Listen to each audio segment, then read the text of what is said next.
Good morning, students. How are you? I hope that you all are fine at your home. And once again, you are most welcome on our Sanskaram YouTube channel. Dear students, this video is dedicated only for class 8th competition section. And this is the lecture number 32. In this lecture, we start the long question answer of chapter number 3rd. Our question 51, A part. What is rayon and how is rayon made? So बेटा इसका answer है आपका page number 45 पर, page number 45 पर। चलिए देखते हैं।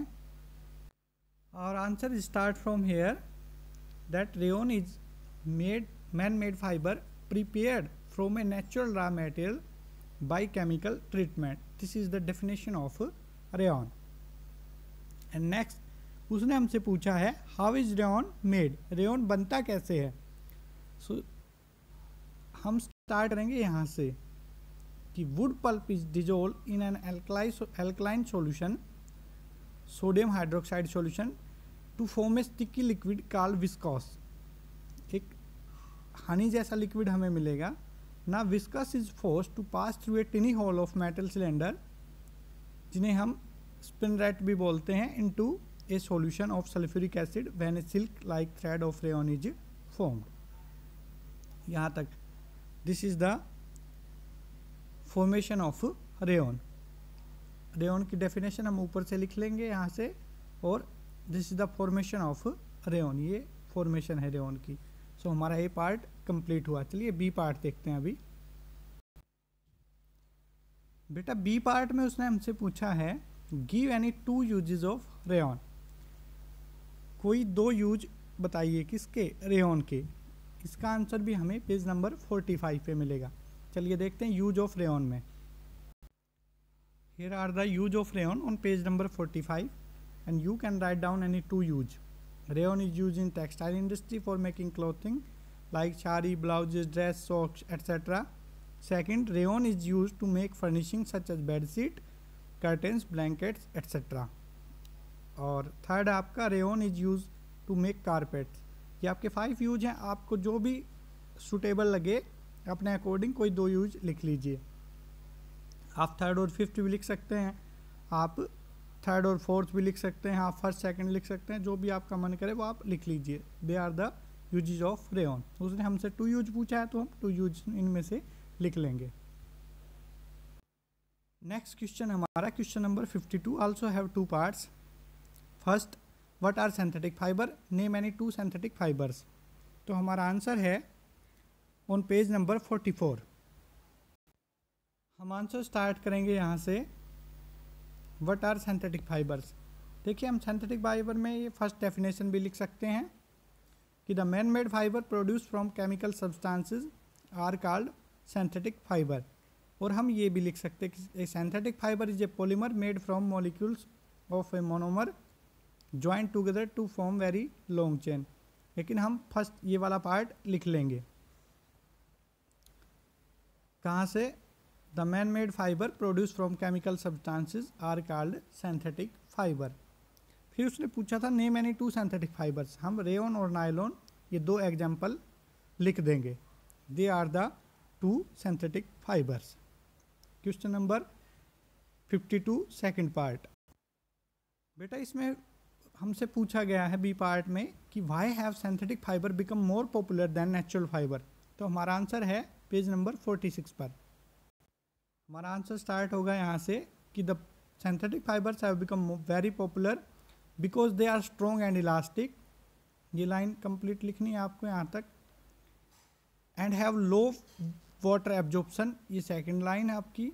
Synthetic fiber are light weight. Third, long lasting and extremely fine. Fourth, synthetic fiber are wrinkle resistant, chemically unreactive and not attacked by moth and common chemicals। आप यहाँ तक जो है वो लिख सकते हैं, यहाँ से यहाँ तक। This is answer of B part of question number 52। Next question है question number 53। It's also have two parts. Part A, what are thermoplastic? Give two example of thermoplastic. Very easy. इसका आंसर हमें मिलेगा page number 50 पर। Thermoplastic, a plastic which can be softened repeatedly by heating and can be molded into different shapes again and again is called thermoplastic। ये definition है thermoplastic की। फिर उसने पूछा गिव 2 एग्जाम्पल ऑफ थर्मोप्लास्टिक। तो बेटा ये 2 एग्जाम्पल है, polythene and polyvinyl chloride. Polyvinyl chloride को हम पीवीसी भी लिख सकते हैं। These are the 2 example of thermoplastic. Next question है हमारा B part of question number 53। What are thermosetting plastic, give 2 example of thermosetting plastics. और answer on page number 51। Answer start from here. A plastic which one set does not become soft on heating and can not be माउल्डेड A second time is called a thermosetting plastic. कि एक ऐसा plastic जो एक बार अगर set हो जाए तो हम उसे दोबारा रिशेप नहीं कर सकते, कि वो हीट करने पर मेल्ट नहीं होगा। अगर मेल्ट हुआ भी तो हम उससे दूसरा कोई भी सब्सटेंस ऑब्टेन नहीं कर सकते। हमारे आंसर हैं bakelite and melamine. These are the 2 example of thermosetting plastic. और question number 53 is complete now. Dear students, next question, question number 54। Explain why, क्यों thermoplastic become soft on heating but thermosetting plastic does not become soft on heating. Draw level diagram to illustrate your answer। इसमें हमसे diagram भी पूछा गया है। हमारा answer है page number 52 और 53 पर। चलिए देखते हैं। हमारा आंसर स्टार्ट होगा बेटा यहाँ से कि thermoplastic can be soften by heat but thermosetting plastic can not be soften by heat, this is due to difference in their structure. यहाँ तक लिखा आपने। फिर यहाँ से स्टार्ट कीजिए कि in thermoplastic the long polymer chain are not cross linked with one another. देखिए थर्मोप्लास्टिक है और ये थर्मोसेटिंग प्लास्टिक है। यहाँ जो है वो लॉन्ग जो चेन है पॉलीमर की वो एक दूसरे से कनेक्ट हैं, लेकिन यहाँ इस तरह का कनेक्शन नहीं है, ऐसे ये कनेक्ट नहीं है। लेकिन थर्मोसेटिंग प्लास्टिक के केस में देखिए ऐसे भी कनेक्ट हैं एक दूसरे के साथ। पॉलीमर जो हैं यही रीजन है।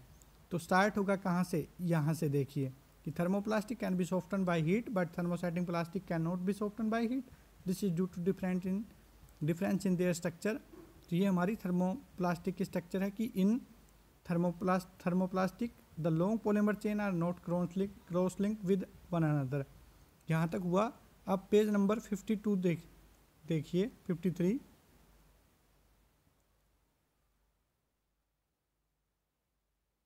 जहाँ से स्टार्ट होगा कि in thermosetting plastic long polymer chain are cross linked one another, these cross link prevent the displacement of individual polymer chain on being heated, due to this thermosetting plastic do not become soft on heating. यहाँ तक अपना complete हो जाएगा और हमें जो last page पर जो डायग्राम थे वो डायग्राम हमें बनाने होंगे। ये डायग्राम है, ठीक है। चलिए नेक्स्ट क्वेश्चन देखते हैं, question number 55। Dear students, in question number 55 what is meant by biodegradable and non biodegradable materials. उसने हमसे बायोडिग्रेडेबल और नॉन बायोडिग्रेडेबल मटेरियल्स के बारे में पूछा है। Give example of 2 biodegradable and 2 non biodegradable material. इनके हमें 2 एग्जाम्पल भी देने हैं। तो हमारा आंसर है पेज नंबर 54 पर। चलिए देखते हैं बायोडिग्रेडेबल में। A material which get decompose through natural process is called biodegradable. ये बायोडिग्रेडेबल की डेफिनेशन है। हम इसमें एग्जाम्पल दे देंगे एनिमल वेस्ट और paper. These are the 2 example of biodegradable. Second कि a material which is not easily decompose by natural process is called non biodegradable. और हमारे आंसर होंगे plastic, glass. Okay, so this is the question number 55 and my dear students, this is the last question and today our video is finished. Thank you so much.